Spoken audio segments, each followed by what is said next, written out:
سب سے پہلے ایک حدیث مبارکہ میں سنا دوں روزے داروں کے لیے، جس کے اندر اللہ کے نبی صلی اللہ علیہ وسلم نے خوشخبری سنائی ہے۔ امام ابو ہریرہ رضی اللہ تعالیٰ عنہ اس حدیث کے راوی ہیں، صحیح بخاری کی حدیث ہے۔ اللہ کے نبی صلی اللہ علیہ وسلم ارشاد فرماتے ہیں، ان فی الجنت بابا یقال له الریان، جنت میں ایک دروازہ ہے جس کا نام ریان ہے۔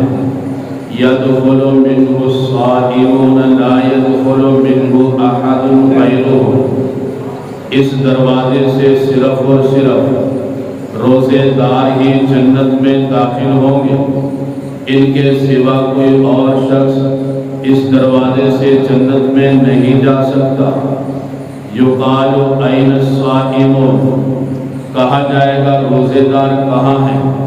فیقومون، روزے دار کھڑے ہو جائیں گے۔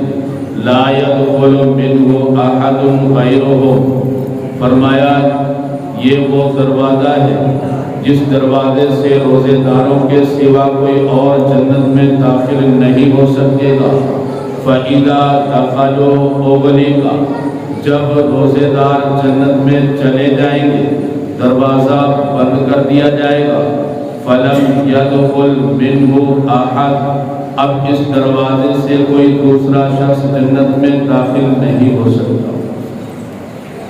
تو کتنا خوب ارشاد فرمایا، روزہ رکھنے میں مشقت ضرور ہے، لیکن اللہ پاک نے ان کی مہربانی کے لیے کتنے خوبصورت اہتمام فرمائے ہیں۔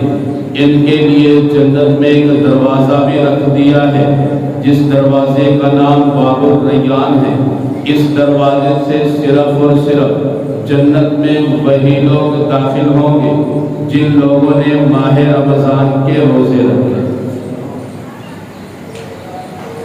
تو ہم سب یہ چاہتے ہیں کہ جنت میں داخل ہوں اور جنت کے اس دروازے سے داخل ہوں۔ اگر ہمارے دل کے اندر یہ تڑپ ہے، یہ چاہت ہے، تو پھر ماہ رمضان کے روزے رکھنے پڑیں گے۔ جب اللہ پاک پوچھیں گے این الصائمون، روزہ دار کہاں ہیں؟ فیقومون، وہ کھڑے ہو جائیں گے۔